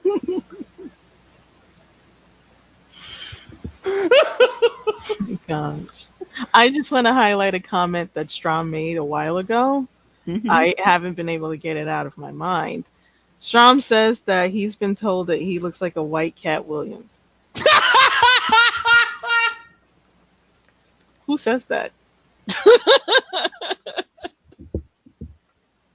Strom has good Strom. friends. Strom is the homie. If Strom is coming to New York, by the way. That's right. Oh my gosh. I'm so excited. Wow. I'm excited for New York. Also, did I tell you that I haven't told you guys the news? That I'm Uh-oh. going to be hosting a show on Sublation Media with Doug Lane. Really? We're working out some of the particulars. That's so great. Um, Are you going to call it Sepia Tone Memories with Jason Miles and his white friend of the week?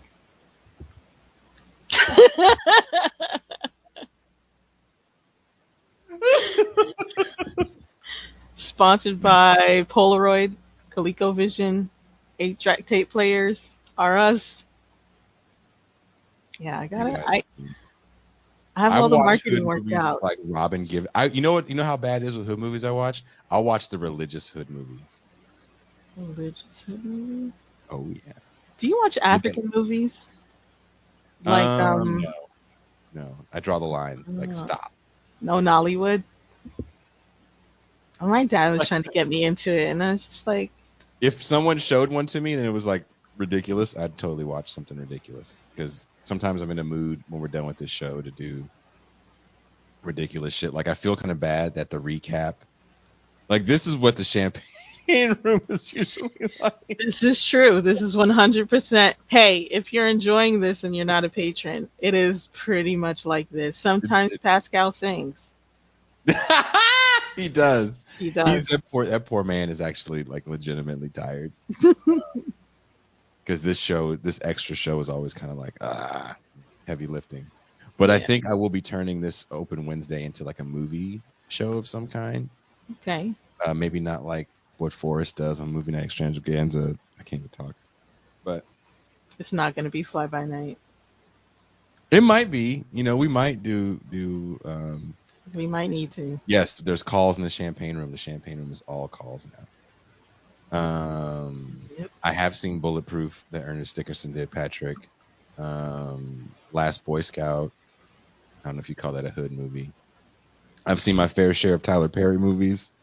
And then I'll even watch the offshoots of Tyler Perry movies, like the people that are like, if Tyler Perry can make a movie about Jesus and wayward black women, I can too. So have you seen that movie? What is it called? Like if you have a title of a movie and it sounds like a movie of the week or a Danielle Steele novel, I'm all like, I love those old 80s movies of the week. I loved them when I was a kid, and I love anything on Lifetime. Like sadly, there's no Lifetime here in Mexico, but I loved Lifetime movies. They're just so ridiculous. And there was this one black version of a Lifetime movie, and it stars this woman. I think she's been in some Tyler Perry movies, and it's the typical story where she's got like a perfect house and life, and her husband is just like ripped to shreds. He's just like this black chocolate stud man with his muscles have muscles. Yeah. And then she leaves him for this like Brazilian dude who's equally as ripped and his muscles have muscles. Have you seen that one? No, I have not. I don't know what I've been doing in life, but I know. Oh my God. I watched that. Oh God. It's so, and the whole time she's like, I had the perfect life. I had the perfect family. And I threw it all away. Perfect life. Like that's just throughout the whole movie. I was like, well, I don't know if you threw it all away. It looks like you're getting like, you're handling business, homegirl. Everybody in life is pretty fucking perfect. Black Lifetime sounds like a new cable channel. You know what? I wouldn't be mad at that. That's how you know I sold out. People are like, oh, you sold out because you're taking Ford Foundation money. No, I sold out when I got Black Lifetime. You're taking Ford Foundation money? You just slid that in like, what? If I'm What? taking Ford Foundation money, backdrops are not going to be old posters for me. Is that a cat? What is that? PRF barbecue? Oh, What is so do you taking know place? Conan Neutron? Conan Ye- Neutron Yeah. throws a festival with a bunch of other dudes. And one year it was in Oakland, and my band LaFen got to play at the Mosswood Amphitheater in Oakland, California. And it was a grand old time. And Okay, but is that a cat? What is that thing? it's a wacky figure. A lot of these posters are wacky figures. You can't even see some of the other really Okay. insane ones. I Okay. wish took more posters from shows, and you never think to take stuff from the show. Hmm. I like the one behind you, behind your Adabisi hat. What is it? This one? Yes. Is it the That's same as the other one on the other side? no. This one on the other side is a cover for Bitter Lakes. Dose. It was our second release, so I called it Dose. Little did I know I'd be living in Mexico. This is at a house show in the Inland Empire. There's this punk rock house, and we were playing with this band that was on tour from France. And there was this moment in our set when I was still playing guitar where we would play this like heavy ass breakdown beat, and that place just went insane. There's some footage of it somewhere. Just insane. Like I started hardcore dancing, going crazy. It was so much fun. I want to go to a That punk was one of the more house. fun times of my life, actually, was that show right there. That's great. Yes, it's just a misty watercolored memories Sepia of tone the way memories. we were. Jason probably has 3 to 5 kids. I think you're way off. Born Santa Maybe Clara. 6. There could be 6 children. There could be more children on the way. Is there stepchildren? Has Jason adopted any children? Wow. It's just adopting children in Mexico. Walking down the street, you're my kid now, you're my kid now. I'm used to having a lot of kids. 27. Is that what the pedophile DJ said to that black kid? You're my kid now. I don't want to think about that. Poor Dudley. It has to That be a prime number. yeah. 2 Yeah, kids? that's No insane. way. That's insane. Do you want to know where I got the number 27 from? Where did you get the number 27 from? Somebody was interviewing Buju Banton, reggae dancehall legend, Mhm. and they kept calling him father of 27. Yeah, I know. Is he really? He might, yeah, have 27 kids. He's been famous since he was a child. So, All I hear is yeah, child support payments when they make it. It's like, it's hurt my whole chest. probably got it covered. Hurt your whole It's like, chest. my whole insides hurt. I'm sure they're fine. But yeah, you never know. I could, you know what? Maybe I'll have more kids. Maybe there's more children.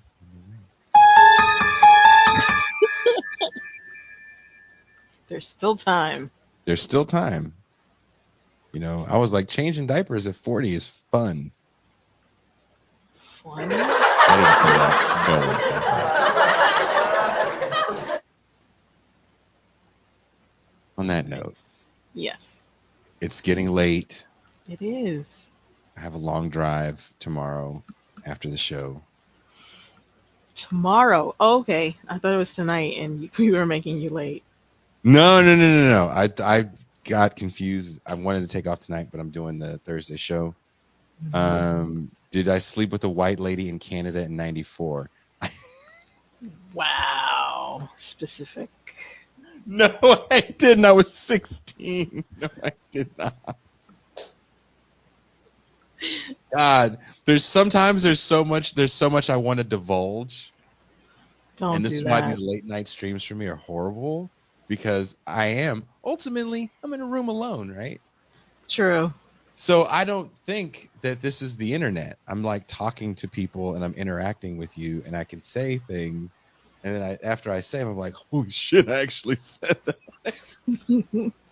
I feel that way too. So Last night's show? 93 doesn't make it better. Nice. I think my curfew was when the street lights came on in 93. Were you in Fly By Night and you didn't know it? That would have been my like claim yes. to fame. If I was in any movie, I wouldn't have gave a damn. True. I wouldn't either. I've been telling everybody. That would have been my claim to fame. Did I ever tell you? Okay, before I go, I'll tell you about how horrible I am of a human. So, do we need to hear the story? Do we? Yeah, because the kid thing, I could get like really personal, but I won't.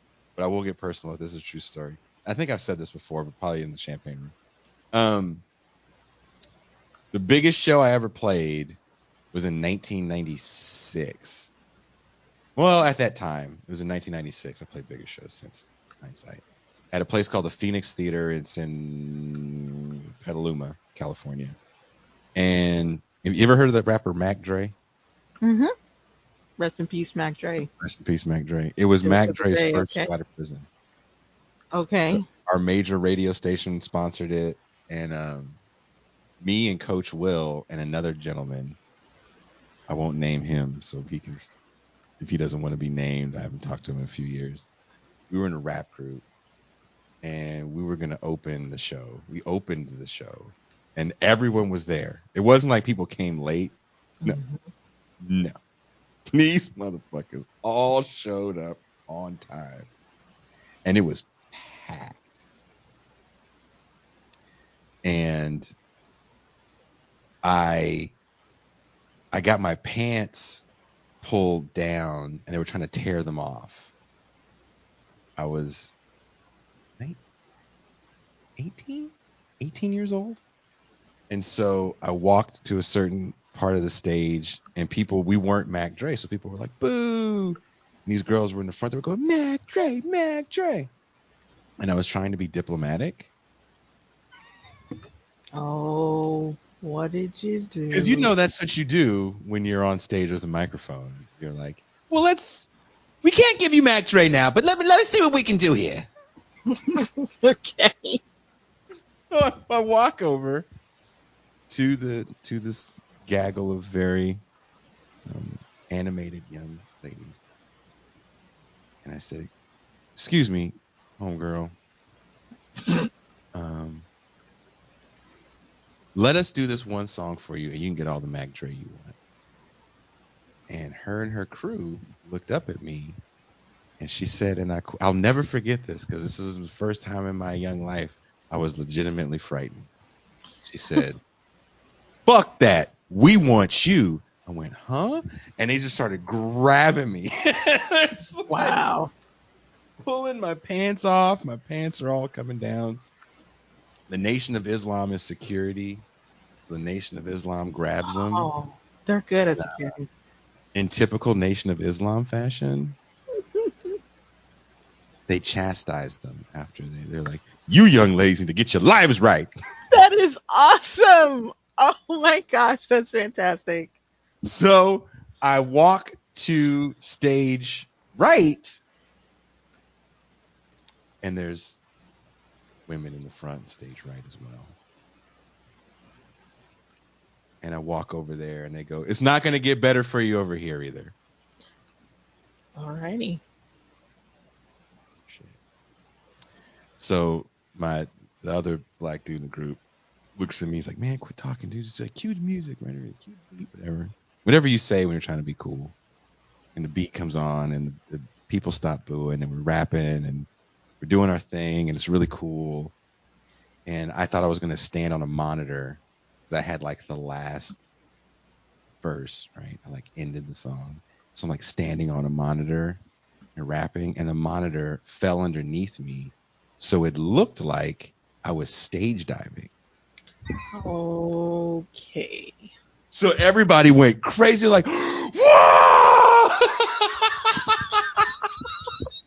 This is like 96 in a rap show. Nobody's stage diving in rap at this moment. Right.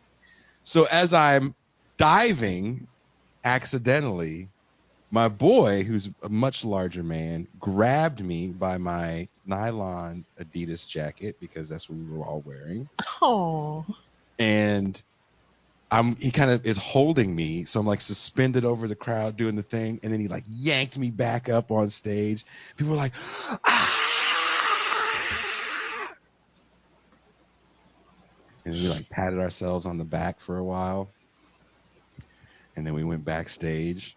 And did you ever perform? Like this was all we performed. We did our thing. We performed. Okay. Yeah, sure. Okay. So we're done doing our thing. We go backstage, and backstage was like way more frightening than the crowd. Jesus. Because it was like all those Vallejo dudes were there, and this was like they weren't rapper famous. They were like hood famous doing hood shit. So okay, entourages galore, hookers galore. Drew Down was there, so there was a bunch of like fucking. It was just nuts, right? So we left. We just like left. We were like, fuck this. Like, I don't even care to watch the show. Like, this was the coolest thing ever. And so the next day, I had to go to my shitty job. I worked at a Walden Books in Hilltop Mall, nice, California. And as I was walking to my shitty job, a very attractive young black girl stopped me. Said, "Excuse me, were you rapping last night at the Phoenix Theater?" Toussaint, you could have heard my head get bigger. Brother. And then you had a child with her. And she was like, "You left this." Toussaint, I was late for work, as you could imagine, right? Yeah. And I was in such shock. I couldn't say anything cool. Because you know how when you see somebody fine, you'd be like, "God damn, person's fine." And you're trying to not look, but you look. So I was already doing that thing, like, damn. And then when she talked to me and said that, I was like, so I'm looking at her like this.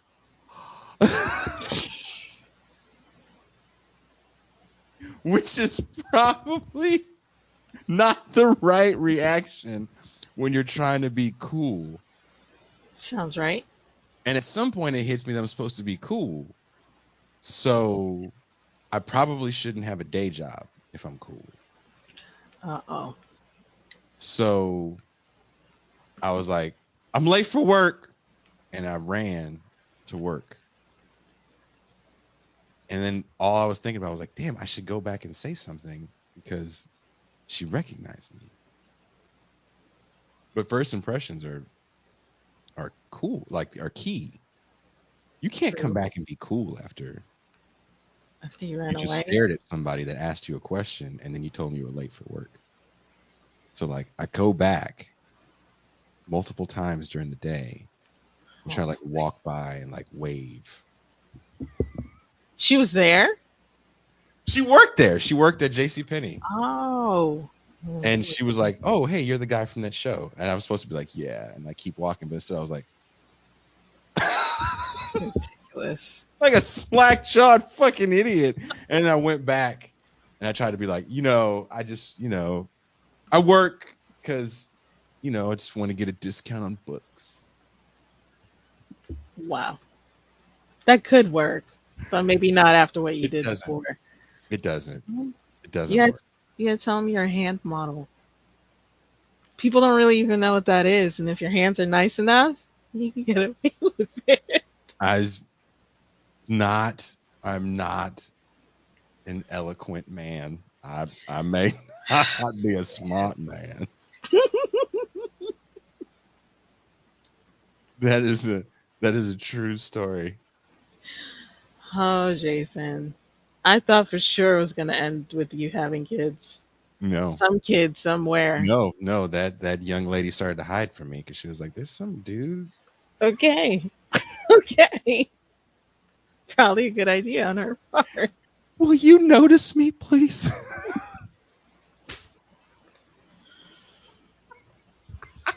Yeah. Yeah. Jason. True story. Jason, it's been fun. Really, I enjoyed this. This is like the champagne room. This is like when we chat. This was something Did that you, happened. did you see Patrick?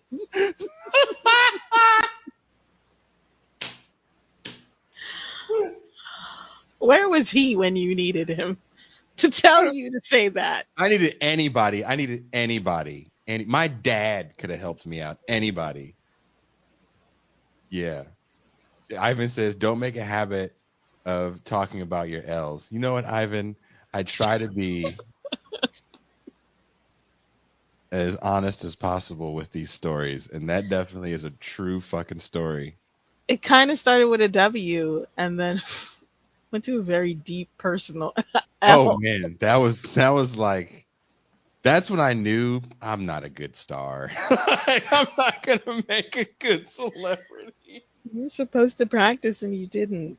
There's people that practice being a celebrity. You're I don't get supposed, it. yeah. What? How?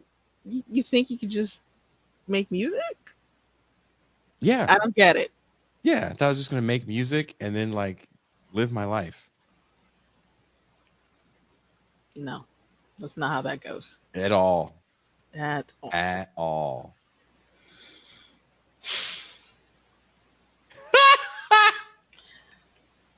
You guys are being hella mean to Chat is 19-year-old Jason. chat is out of control. It is, but it's if you guys would have been there, y'all would have been Oh, yelling, "What are you doing? man, Close your mouth, stupid!"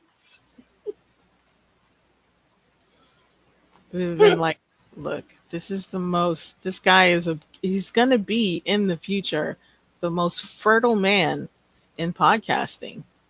You should get his number and pay for the date and open doors. Yeah, like you want to think that in your mind, and then real life comes in and kicks you square in the testicles, and real life's got a wide foot. Twitch is in the house. Twitch is in that. Jonathan Ross, former moderator of the show, Jonathan Ross. Shout out to Jonathan Ross. Never. Um, Black capitalists won't pay for the doctor bills. So yeah, I'm traumatized every time I go back to Hilltop Mall, which I think it's no more now. I think it's finally gone now. Hilltop Mall is finally gone, sadly. So I won't have to ever relive any of my. I won't have to relive getting robbed there Mm, in '91. damn. But you know why I Stuff got robbed? Because I was wearing a Yankee starter jacket, and that's what I get for representing the East Coast. out. Sorry to hear that.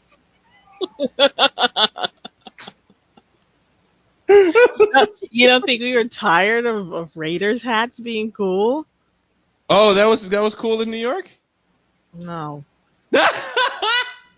But we were tired of it. Why not Yankees? Like that I'm coming to New York with nothing but California shit, right? Oh my gosh. If you show up dressed up like Rainbow Bright's boyfriend, I, I am not even going to respond. I'm coming wearing nothing but Warriors gear. If you wear some black, you'll be fine.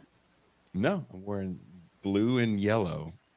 I'm coming in like I'm about to get in the game, headband and all. Dressed up like Will Smith in Summertime video. The summertime video to me is dope because those suits that he had, or those like outfits, the shorts with the jersey, Yep. that was bootleg shit from where I'm from.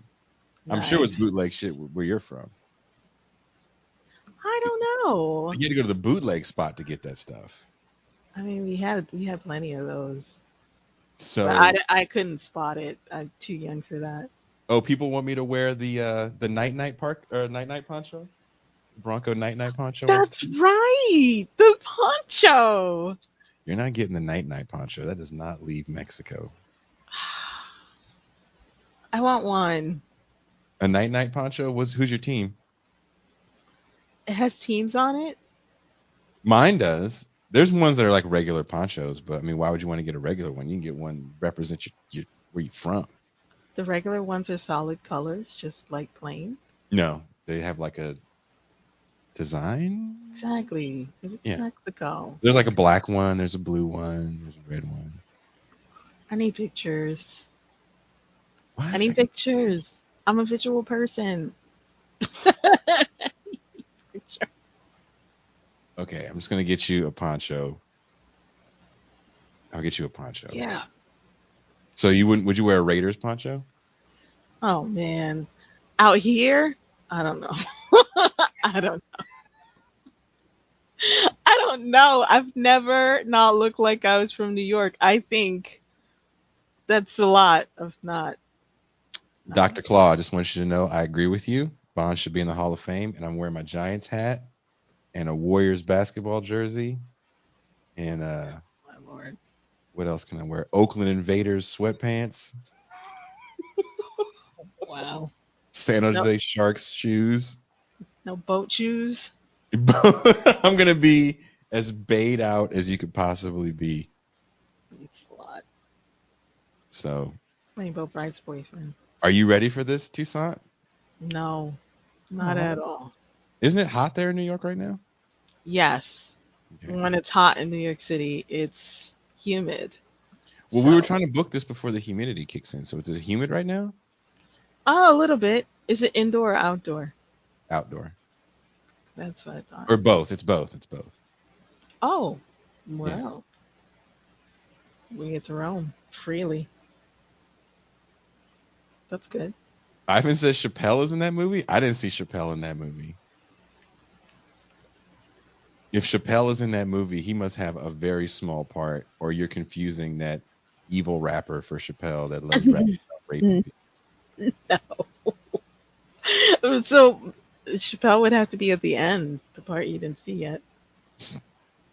I can't live stream. It's not my event to live stream. I don't know if Doug wants to set it up to live stream. I don't think anyone is because it hasn't been in the talks. How do you start beef with someone wearing a poncho? Dave L said. Good question. Good question. I don't know, but well, then that makes my outfit easier. Then I'll wear a San Francisco Giants t-shirt with like little bitty booty shorts. We knew those were gonna come out. Yeah. Yeah. Boat shoes too.